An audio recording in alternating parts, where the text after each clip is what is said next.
Hey guys, I'm Ashish Nagpal. I've been a writer, director, directing ad films and TV shows for the last 15 years. Over the last 3 to 4 years is when I've taken a deep dive into the rabbit hole of AI. And now I am the creative director at Invideo. I'm going to be taking you through the detailed breakdown of how I made this 2-minute promo for Agent 1 using Agent 1. We're going to be dropping a link to the promo in the description. I'd suggest you go watch it so you have full context when you're watching the detailed breakdown. So let's just jump into it, right? So you start off, once you get onto this page, you go onto agent mode, and here is where you type out the most broadest brief of what you're going to basically be doing. So in our case, we're making a brand film for Invideo. So that's what I typed out. Once you're done with that section, you're going to get a pop-up. That pop-up is where you name your project. In my case, the film had a lot to do with the flow state, so I called it the flow state brand film. Once you're done with that section, it takes you to this page. So this is where we set up our first agent. I work with multiple agents across the project, but I'll get into how I bifurcate them as we go ahead. I'm naming this one creative producer. My little secret is that Agent 1 is kind of tuned for serious filmmakers and serious creatives. So the more you treat it like a real crew member, the more it behaves like one. So I would normally start off my film project by talking to my producer and giving him my entire vision so that he can set up my project for me, set up my film for me. So the first agent for this film is going to be my creative producer. For the next field, which is the what should I know about you section, I like to tell the agent how I want to work with it in the first few steps. Basically how I'm setting up its context, right? So I'm going to tell it that I'm working on a promo for Agent 1. I'm going to tell it that I have a script and treatment that I'm going to share with it in the next step. And after that, I want it to ask me for my look and feel references to help set up the world. So yeah, let's just do that.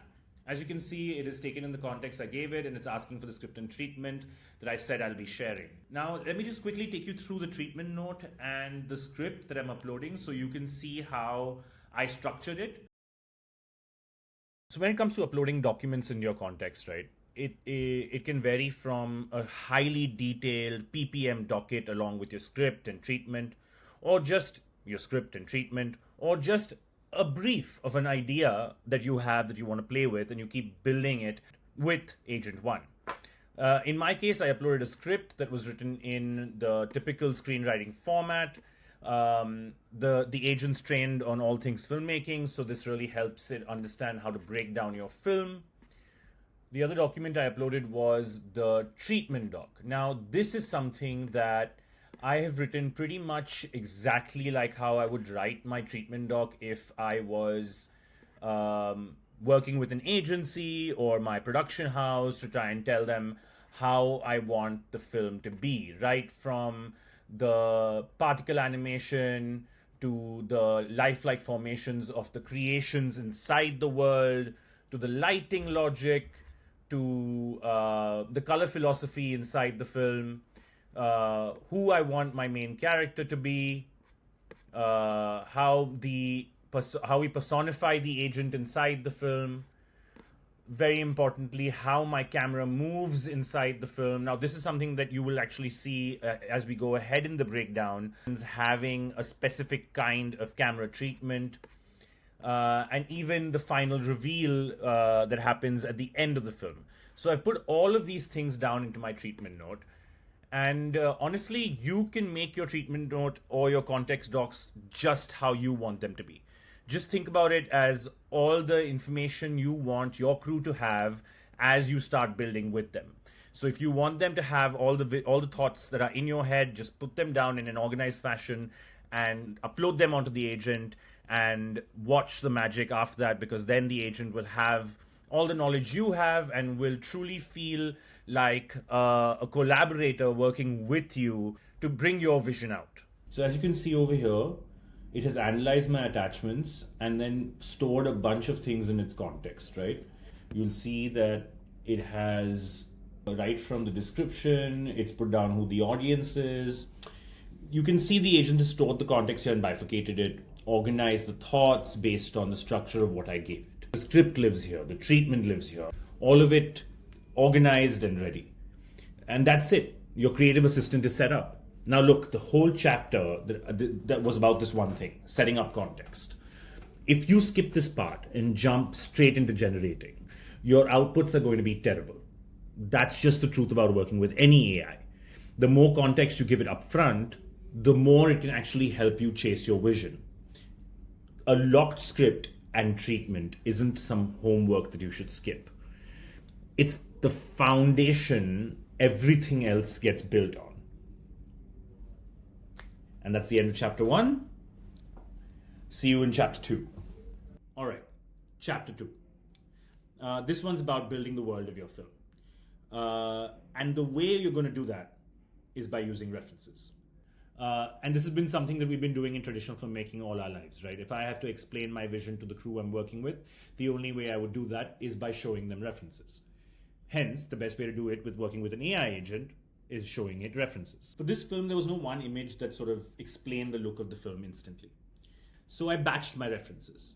Each batch had one specific job. The idea was the agent could contextualize all of them separately and then use the right references at the right time when creating different parts of my scenes. The first batch of references were all about space, the spatial logic of the film, if you will. This is how I wanted the limbo to feel, the endless flooring, the lights coming from the floor itself, the sense of a dome inside the infinite space. You get the idea when you see them, right? I uploaded these to Agent 1 and I told it what to take and just as importantly, what to leave out. I did not want the lighting from these, I did not want the colors from these, and I only wanted it for the spatial logic. So you can screenshot what I actually typed to the agent. I tend to use a text-to-speech model, so I ramble a lot, but that's how I get all the details in. The next batch was about the dome screen references. What I wanted the agent to understand is that this dome has to function like a screen. What I don't want is for the agent to take the smallness of the rooms. My space is a limbo, right? Is an endless limbo. These references are only about the dome being a screen and nothing else. Again, very important to tell the agent what you want and what you don't want. And finally, I had these references for the color theory. I wanted deep saturated tones, colors that drench the frame when they need to.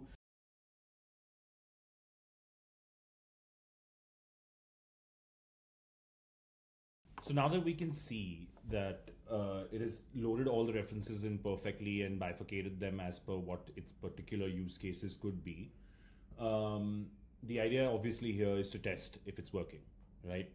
So the best way, according to me, to always test this out rather than generating one image is to generate grids. How I normally like to do this is always generate multiple options.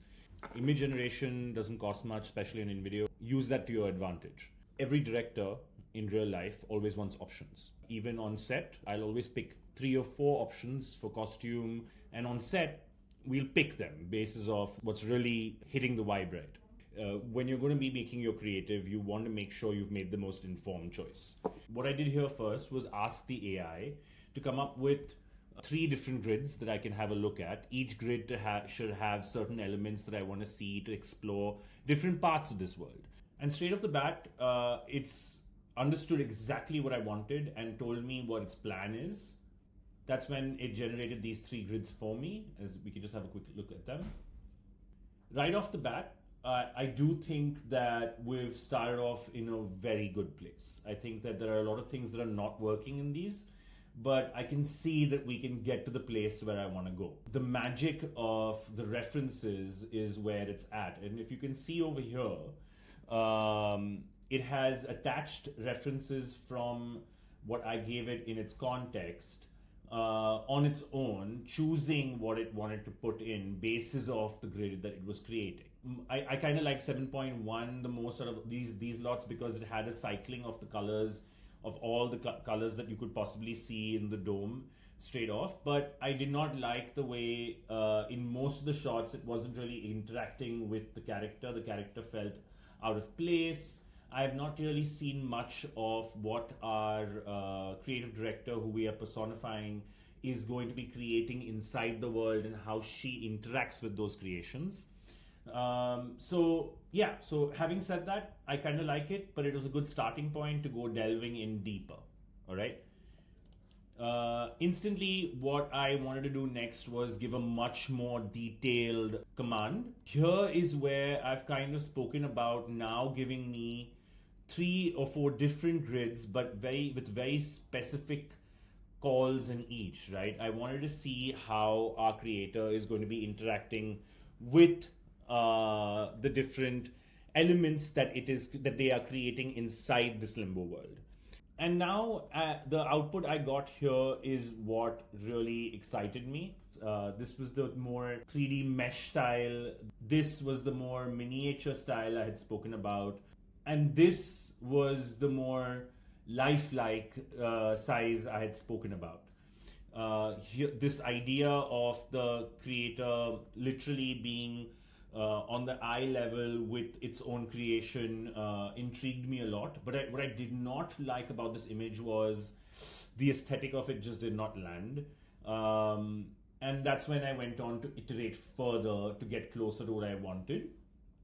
I'm going to brush over those iterations, but you should know there have been multiple iterations here where I'm talking in detail about what I like in each thread and each image. And finally, after a round of iterations is where I have landed on a set of grids that I kind of started liking, started seeing the possibilities of what this film could actually look like. Right? So my next step was to ask it to extract all the images from the grid. And as you can see, it finally extracted a bunch of these images, which are not necessarily my right character or not necessarily the right elements and props or creatures inside the actual film, but it is the world of the film. It is the lighting logic of the film. It is the look and feel of the film. We no longer need to use the reference images that we gave earlier. Now, when it wants to create the actual scenes, it can use these images and come much closer every single time to the shot that we actually want for continuity and for the vision I see in my head. And that is chapter 2. The world has been created. The whole point of this exercise was to get the world to be as close as it is in your mind. And this was my process to get there. So yeah, see you in the next chapter where we will be exploring the use of multiple agents, casting, and the creation of various other elements and sets that we would have inside our world. While I was working with the creative producer agent, which you saw me create, which was helping us create the world of the film, what I also did parallelly was create another agent called the casting agent. Instantly, what's beautiful about this entire thing is that you have the agent here picking my main character from my story and treatment doc and asking if they want to start with the main character Myra or they want to start with Jane, one of the supporting characters inside the film, which I find very interesting. It just gives me a feeling like that we're working with an assistant that knows your film. I wanted to start talking about Myra itself, and I gave a little bit of a description of who I felt Myra is. And I also told the agent to run the same prompts on 2 separate models. One was a Nano Banana and the other was Recraft. And on each of them, run a varying set of prompts that will give us different types of ways to visualize our main character, Myra.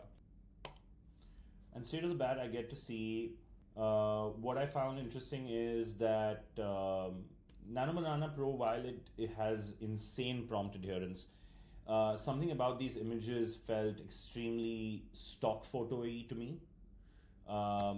I instantly preferred the Recraft ones. I mean, there's something about this that feels real. I feel like I know this creative director. But I wanted to play on more, and I wanted more variations in styling and in features on the face. But otherwise, I really liked the way the Recraft one started out. I went down the rabbit hole of iterations a little further. After pushing it to try various different styles and asking for just more options each time, landed on a couple of faces that I really liked. So what I asked the agent to do then is take those 2-3 faces and now use them with Nano Banana to see a full body shot of them, probably on set, to see how they feel in what their supposed workspace would be like. I started getting really fun outputs over here, but the one that really stood out for me was 9.3. So we moved on to the next step. and that was to create the character sheet. I get the first character sheet and I make certain iterations to this because I feel like she needs to be in separate poses. We need to see close-ups in the character sheet as well. Otherwise, to gain consistency of the smaller imperfections like the scar on her forehead might become tough if you're only going to be feeding wider shots to all the different AI models through our Agent 1. So yeah, after a couple of iterations, I finally landed on a character sheet I really like. And now that I had this, my first character was locked. And just like that, I went on to lock all the other characters using the same agent, using the same workflow, the back and forth with the agent, the multiple iterations, whether that's Jane's character, her before and after, the troll, the disco mammoth, the heavyweight fighter frog. And this is all just with jamming with the agent back and forth. This would have taken so long to keep doing and keep prompting every single thing on my own, because if you see what the beauty of the agent is the amount of iteration that you can be doing at pace, right? Because imagine prompting each and every one of these images separately just because you wanted slight variation in the way they were styled. It's not efficient if you have to sit and do this yourself, right? While I was building the world with the creative producer and I had started building the cast with the casting agent, I'd also built another agent called the director's assistant. And this guy's whole job was just to be tightening up my shot breakdown so that when it came to actually executing my videos, the agent also knew which shot came after which. There's been no other LLM like Claude or ChatGPT that I have open. I'm just straight up jamming with my agent here that understands how shot breakdowns work, that understands how edits work. I did a bunch of iterations with it and finally came down to a shot breakdown that I really liked, that I ended up following as we ended up going ahead in the film. And that's the real beauty of this, right? So while the casting director was working on the casting, the direct assistant was working on the shot breakdown, my creative producer was done making the world. That was when we ended chapter 2. So I came back to the creative producer and I spoke about how we need to build certain elements that we know will need consistency separately. Whether that was the train station or the rooftop that we wanted inside the film. Kind of started liking instantly what it gave, but there were certain iterations I had from that, played with the color of the lights inside, but I ended up really liking 45.1. But the moment I said let's lock 45.1, what's beautiful here is that Agent 1 just went on to extract all these shots because we would need them separately depending on the angle we're generating off the train station. And that's what I sometimes call a magic moment with Agent 1, because there are these moments where it truly acts like an intelligent assistant where I did not mention that I wanted this particular step done, but I needed this step to be done. And it's done it. And it's done it to perfection. And just like that, I had all my separate shots of my train station already up in my context. I would never have to worry about attaching them inside the image. I don't need to download and save them. They're here. Once we locked the train station, the idea was to now move to the rooftop sequence inside the limbo world that we had to create. The concept of a rooftop inside a limbo world, I was unsure of how to visualize this. If you read this command, you will get to see how I was truly struggling with how exactly to visualize this, right? And that's what I've pretty much told the agent, and I'll let you take your time to read this command that I gave it over here. What's beautiful is Agent 1 has come up with 3 different concepts of what this rooftop world could be like, and has suggested that we can ditch the grid system for 2 minutes and just come up with hero frames of each concept image. And if I end up liking any of them, then we can go on to explore them further. That's what's great about Agent 1, right? This AI assistant that understands ideation, understands conceptualization, and can help me get to a place that I really like. So after it gave me these 3 concepts, I asked it to execute them. While I did not like any of them straight out, 48.3 kind of came close to where I wanted to be with it.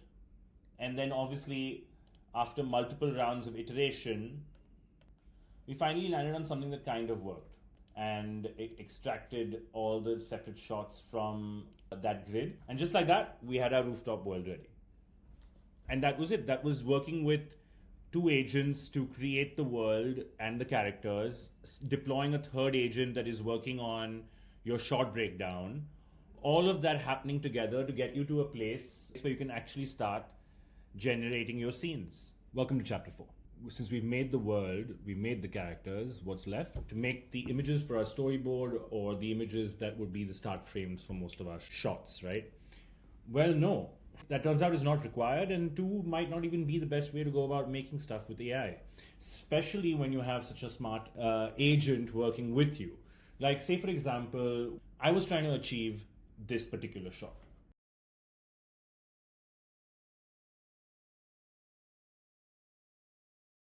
So normally, to get a shot like this with AI, you would need a start frame image, which we had, and you need an end frame image of, say, Myra looking up at the dome and the camera being OTS, or maybe a clean image of the camera looking up at the dome. It was this image that I was trying to get with the agent using Nano Banana Pro. And with all of the agent's expertise, for some reason, OTSs and looking straight up at a dome for some reason was something that Nano Banana was just not being able to give us. Then I asked the agent what it would suggest we do. It came up with a solution that unlocked the workflow for the entire video production of this promo. I would suggest pausing the video here and reading the agent's response. It basically said that it has identified a bunch of images that we already have that it can use to upload to Seedance, and then use the agent's intelligence to prompt on our behalf. And all we need to do is sit back and direct and tell it what we like and what we don't like. And as you can see, this is when I just responded with a simple yes. It went on to create an actual plan. I just corrected which particular image I feel it should use in its reference rather than the one it identified. And then I started getting shots that actually made it to the final edit. And then once we had that shot of her looking up at the dome, I wanted to create the opposite angle. I wanted to create the opposite axis of this shot, a top-down close-up of her face looking up. First the image and then the video where the colors are washing on her face. The color cycles are coming on her face. She looks first with confusion as she listens, and then with an eager curiosity as she says her first dialogue from the script to dome. This is what changes the game for me. Talking to an agent like this and not having to say top-down shot of girl looking up into camera, pink light falling on girl. I don't want to say that. I want to talk about my shot like this, because then I can keep thinking about my entire film in my head without breaking it and being like, oh, how do I get this image, right? Just like that, I've taken a screenshot of the previous shot that I liked, I've uploaded that in, and boom. In the first go, the agents just killed it, and then followed it up with the perfect video for the same shot. And what I love about it over here is I'm not having to constantly give it how I want the camera to move. Just because I have spoken about this in the treatment note, that consistency is there across the board. Now I'm going to take you through something that happens to a lot of us. We find a shot we really like, but there's just that one thing that ruins it. When I was working on more coverage shots for the same sequence, I found this shot. I was loving everything about the shot, but if you notice, there's this random AirPod in her here, and that ruined it. She doesn't have it in any of the other shots, so I had to redo this, right? But when I posed the question to the AI to check if there's a mistake in the character sheet, it perfectly identified it, exactly which panel in the character grid had the AirPod. I ask it to fix it. It goes on to create a new character sheet without the AirPods, stores it in its context, and out comes now shots that work exactly the same way, but now there's no AirPod. This would take a very long time to do in the manual way of things. But over here, all I had to do is just chat with the agent a couple of times, and boom. And from this point on is when the true flow state kicked in. I used the process that the agent suggested earlier, that we basically use Seedance for everything. We upload our character sheets and our world building images, and we don't need to create separate storyboard images for every single shot. We use the previous shot as a reference for the next shot on Seedance, and that is how we went about creating every single sequence inside this 2-minute promo. This wouldn't have been possible to be done in 3 days if it wasn't for the agent and its ability to parallelly process. You already saw me open 3 different agents, right? The creative producer, the casting agent, the director's assistant. Like that, I went on to create the associate director, the DOP, the second DOP, the third DOP, and the third AD. Now, why did I do that? Because all of them were working on different parts of my short breakdown at the same time. And on top of that, they were all working on separate pages. There was the page 1, which was where we started out. I made another page where we made a few of the anchor images. We made another page for the final shots. Now, you could also do all of this with one singular agent. But for me, I preferred this because that way I could keep giving my feedback to all of them separately and it wouldn't get jumbled on one single chat. That's it. That's how I got the film done. And to be honest, I don't need to skip into like any of the other parts because everything else was pretty much like what you just saw. It was just these conversations I was having. It was truly like jamming with my entire film crew to finally go about creating this in 3 days, which typically with the manual prompting way would have taken at least a week. And if we were doing this in a traditional shooting way, would have taken, I don't know, 2 months. What I would like you to know also is that I did spend 6,500 credits building this entire 2-minute promo that comes to around about $1,500, which, if you really think about it, is not that much in comparison to what you would spend if you had to make this in the traditional shooting way, right? Because an ad like this would cost you anywhere from $100,000 to $500,000, depending on who's directing it and who's acting in it. I truly hope that you've taken something away from this detailed breakdown of my process. We'll be constantly posting more of these breakdowns, showcasing the different workflows of the various different creative directors that work here at Invideo, to take you through all the different processes that are possible and all the different unlocks that are possible with Agent 1. And that's a wrap.